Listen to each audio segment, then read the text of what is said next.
Prenons le large. Avec presque 2 millions de kilomètres carrés de zone économique exclusive dans l'océan Indien, la République archipel de Maurice a accès à des ressources halieutiques considérables.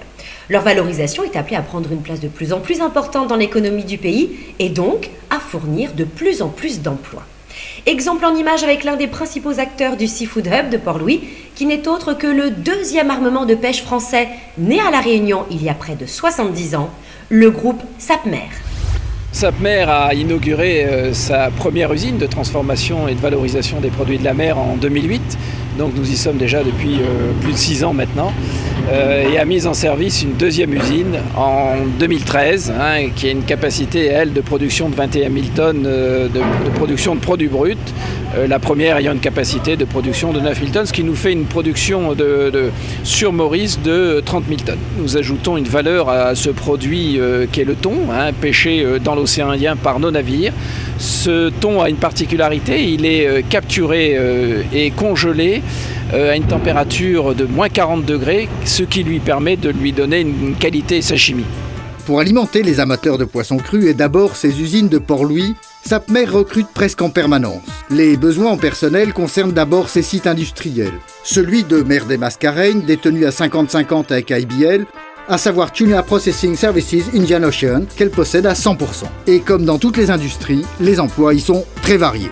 La société a des bateaux, elle pêche, l'usine processe le thon et ensuite on a l'équipe commerciale aussi qui va à la recherche des clients, qui fait la vente.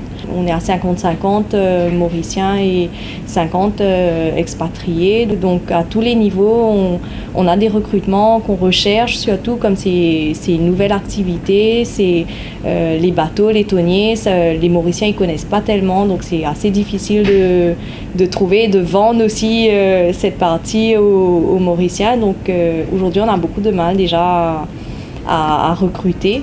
Avec une flotte qui se développe, plus particulièrement autour de sa nouvelle base qui est Port-Louis, les besoins en marins mauriciens pour Sapmer deviennent de plus en plus importants. Nous armons et gérons pour l'activité tonnière. Nous avons donc 7 navires actuellement en service. 3 navires sont immatriculés à Mayotte, 2 navires sont immatriculés à La Réunion et 2 navires sont immatriculés à Maurice. Le potentiel, c'est de bien sûr développer cette flotte sous pavillon mauricien, où nous espérons mettre dans les prochaines années 3 navires sous pavillon mauricien également. À bord de ces tonniers sur lesquels flotte le quadricolore, Ravi, lieutenant sur le Belle-Île, est un marin-pêcheur mauricien confirmé et convaincu d'avoir fait le bon choix. Le travail, c'est le lieutenant à bord, qui consiste pour faire corps navigation à la passerelle, et surtout la nuit et les jours avec le capitaine qui fait les corps. Et puis, si on est 80% sur le pont, on travaille avec le filet, avec le bosco et tout l'équipage ensemble pour faire la pêche au thon.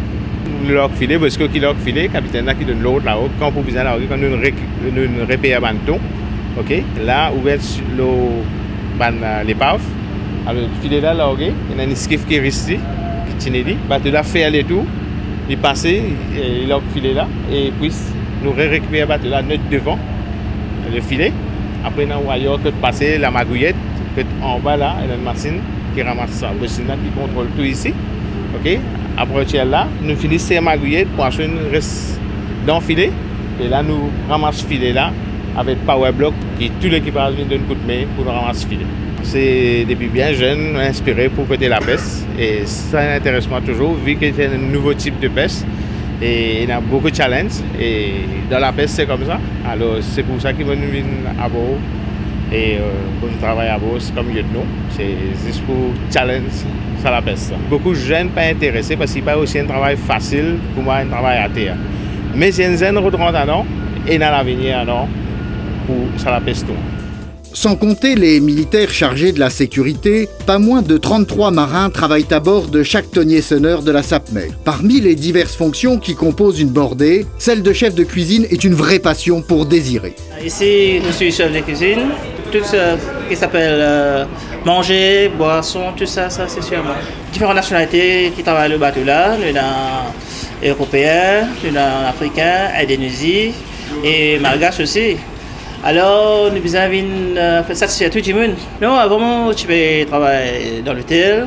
Et puis, ça m'a arrêté, je vais dans le bateau cargo. Et puis, c'est 5 ans, 6 ans de cela, je vais arrêter de travailler dans le bateau, dans l'hôtel. Mais On tout récupérer dans un avantage un peu. Il y a décidé pour retourner dans le bateau, faire un paquebot, pour faire comme recherche aussi. Mais j'ai eu l'expérience pour travailler dans le bateau de la pêche. Et là, on a décidé pour gagner l'expérience, le correct, un salaire tout bien correct. Mais c'est mon point d'expérience, hein, moi j'espérais que ça passe bien.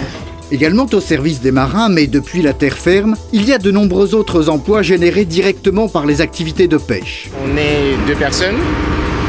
Nous suivons la gestion des marins, le recrutement des marins, la réservation des billets d'avion justement pour que les marins puissent venir faire la relève. Étant donné qu'on travaille en étroite collaboration avec le bureau du shipping, surtout si c'est un navire mauricien, il faudrait que le shipping ait tous les brevets et les documents de tous les marins à jour. Je suis aussi la personne qui s'occupe des doléances à bord, c'est-à-dire s'il y a des marins en campagne, je veux dire, s'il y a des marins qui sont baissés, faire le rapatriement. Parce qu'il faut savoir que lorsque le navire quitte les eaux mauriciennes, il va en pêche. Après 5 semaines, il va aux Seychelles. Il est aux Seychelles juste pour 3 ou 4 jours. Donc, si toutefois il y a un souci à bord, on n'a que 3-4 jours pour tout organiser afin de recruter quelqu'un, recruter les personnes avec les certificats à jour. Voilà.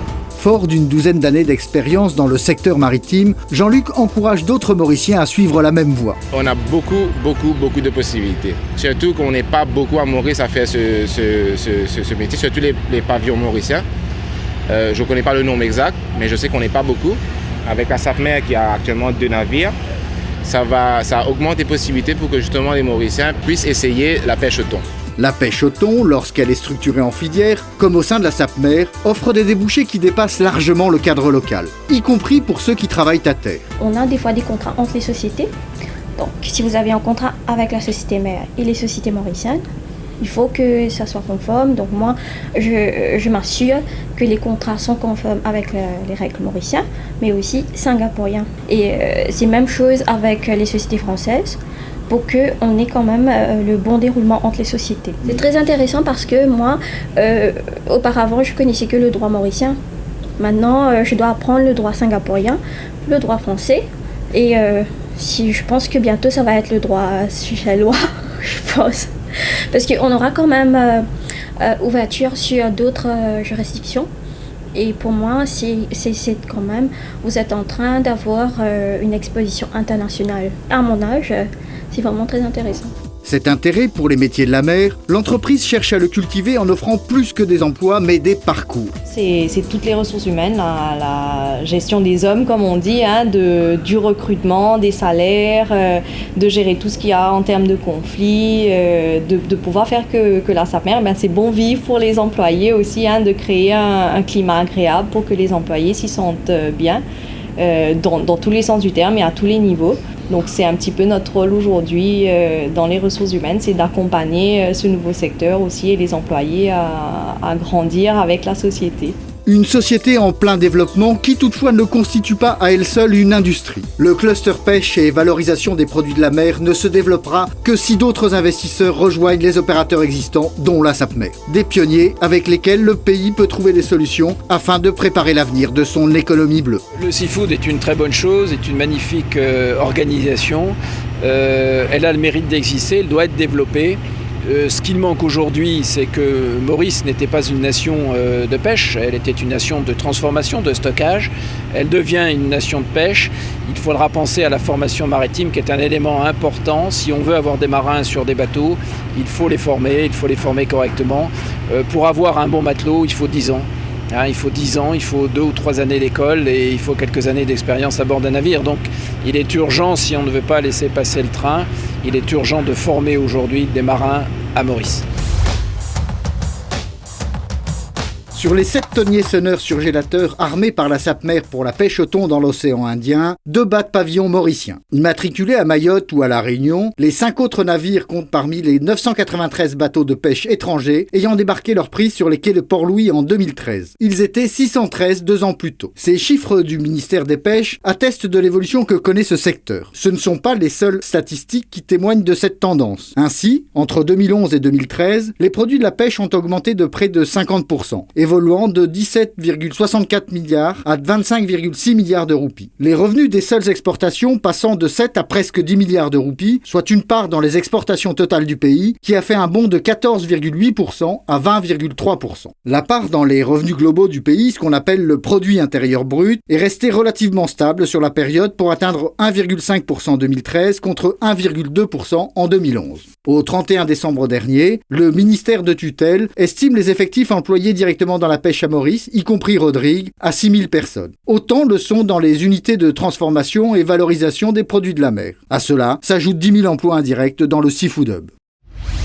Le ministère des Pêches estime donc à 22 000 le nombre de personnes employées directement ou indirectement dans les activités du Seafood Hub. Du fait de la valorisation industrielle des produits de la mer sur les quais de Port-Louis comme dans les usines de Sapmer et IBL, les besoins en compétences techniques, commerciales et de gestion, ainsi que dans l'encadrement des équipes, vont forcément augmenter à terre. En mer aussi, il y a et il y aura des postes à pourvoir, notamment avec l'arrivée sous pavillon mauricien de 3 nouveaux navires du 2e armement de pêche français. Son choix est intéressant en soi, mais aussi parce qu'il peut inspirer d'autres investisseurs étrangers susceptibles de mettre en œuvre des projets océaniques qui participeront au développement économique du pays.